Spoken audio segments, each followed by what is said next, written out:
We are definitely recording. So, hey, everybody. For those who will watch this via the replay, I'm so excited to be here. Today, we are going to talk about identity. Who am I? And it's going to be fun. It's going to be quick because when you learn this stuff and when you're growing, it doesn't always take all day. So, first, telling you who I am, although you should know me. I am first and foremost a child of God. I am a newlywed, married only almost 4 months, a bonus mom to an awesome little 10-year-old boy, a youth pastor, an inspirational trainer. Now, inspirational trainer, people are like, what is that? So, an inspirational trainer is someone who trains people to be inspired, whether you want to be inspired, when you don't have people there, it's kind of like coaching you to be inspired, to live life, to be who you are, to do what you want to do, according to whatever it is that God has told you to do on this earth. I am a motivational speaker, travel, love speaking life to people.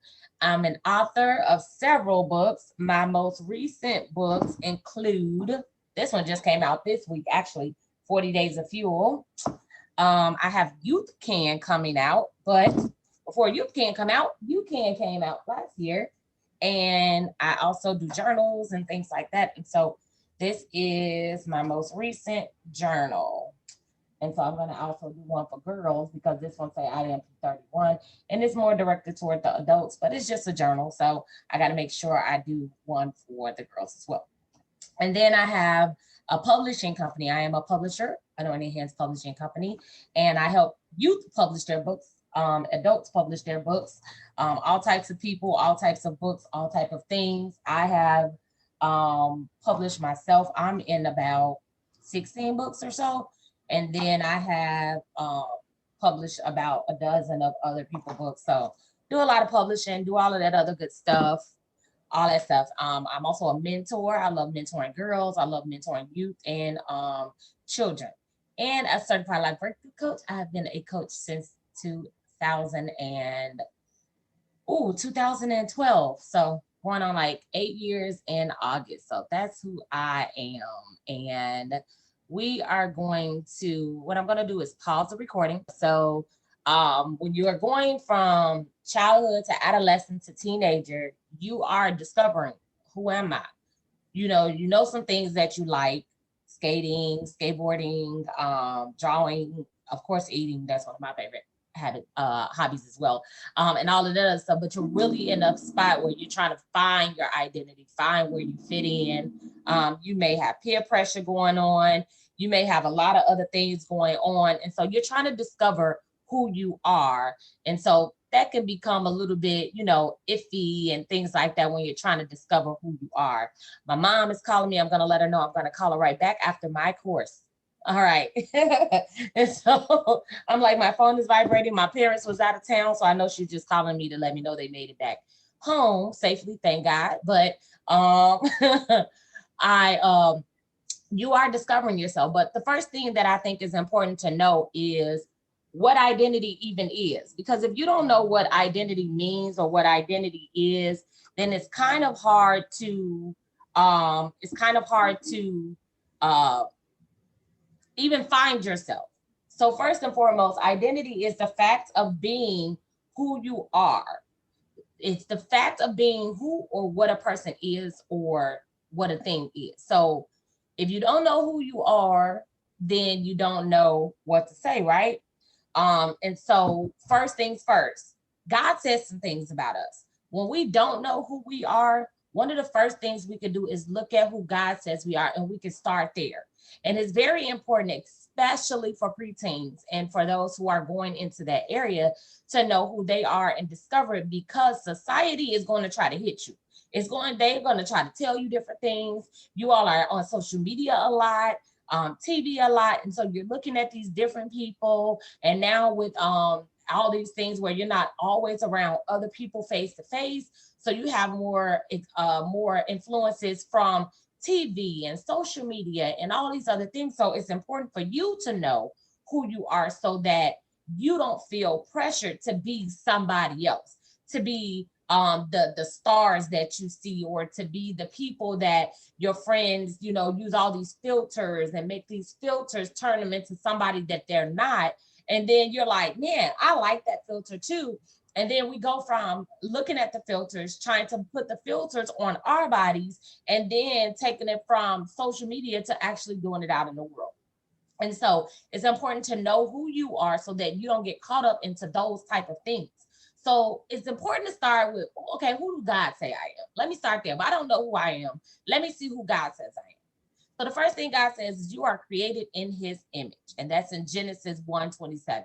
So if I'm created in God's image and God is the creator of the universe, he doesn't make anything bad. He doesn't make anything ugly. He doesn't make anything by mistake. I'm a person who had to really take on this scripture. Let me tell you why, girl. Because I have a physical difference, right?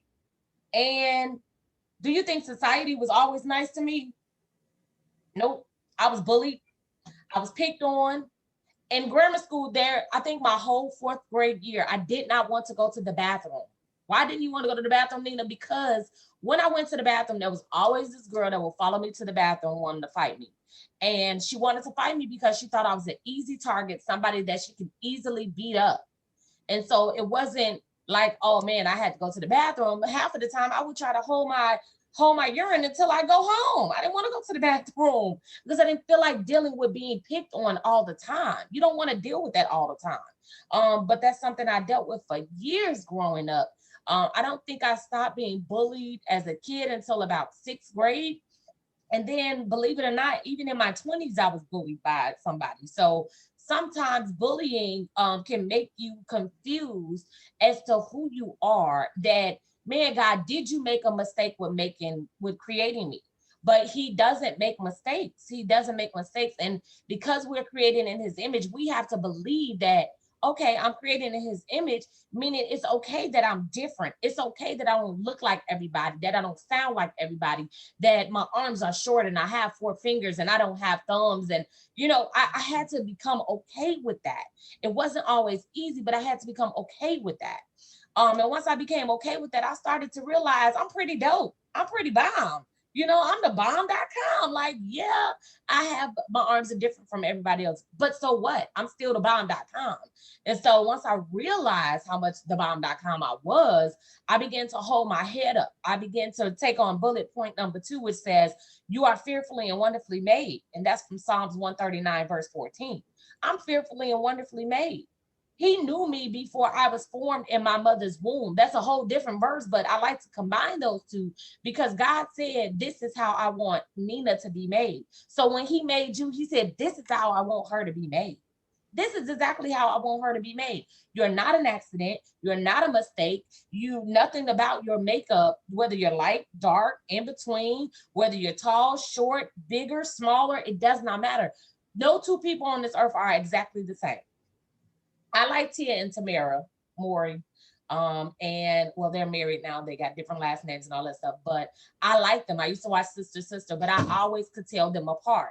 People always say, oh, they look exactly alike. Well, one has a mole, one doesn't.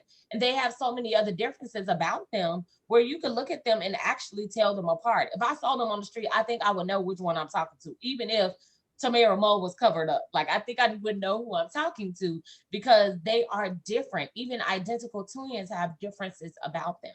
And so another thing is, as you're growing up, and especially a preteen going into a teenager, you try to find yourself complete. And then, God forbid, oh Lord, I'm not ready for you to start dating. But in the future, when you start dating, a lot of times people say you have to be complete with another person. A man is not going to complete you, young lady. He's not. You have to be complete with yourself as you grow up before you even meet somebody. And we're supposed to be complete in God. We're supposed to believe what he says. We're supposed to know what he says. We're supposed to walk in what he says, and know that in Colossians 2:9 it says, hey, we're complete in him. A human can't make you complete, because when that human makes you mad, then you be like, oh. And that's not just with a relationship with another person like a man, but that's also with your friends. You can't find completeness in your friends. You can't find completeness in your family. You have to realize who you are, what you like, what you want to be when you grow up, fulfilling your dreams and the goals and the things that God has put in you as a person, not the next person. Just because this person may wear their hair a certain type of way. If you like your hair a different type of way, don't try to compromise just because they think their hair is better or they think that their skin color is better. You don't have to go and be like anybody else. And so I'm gonna pause and see if you have any questions. I knew you weren't gonna ask some questions. You listening. And so is this helping you identify who you are though? Are you realizing that, man, I'm not just someone who likes these things, but I'm a child of God. I'm created in his image. I'm fearfully and wonderfully made. I'm beautiful. I'm complete. I'm all these wonderful things so that I can say, what do I like? What do I want to be? What do I want to do? And me knowing you, you got a lot of goals and dreams, and I love that about you. And you can achieve them all. You're going to achieve them all, and I'm be right there to cheer you on. But you're going to be able to achieve them all, and that's what's so awesome about it. Next, these are 5 things that I think are important. I think it's important because when you don't know who you are, when you're trying to discover who you are, when you're trying to figure out where, who, like, I know some things I like, but that doesn't mean that's who I am. These are things that 5 quick tips that can help you go along and say, okay, this is who I am. I am beautiful because our beauty comes in all shapes and sizes. We just took some Bible verses and now we're going to take it to that natural sense of, hey, beauty comes in all shapes and sizes. How do I know that? Because I'm made in his image and I am fearfully and wonderfully made. So if I don't look like the next person, is okay. I'm still beautiful.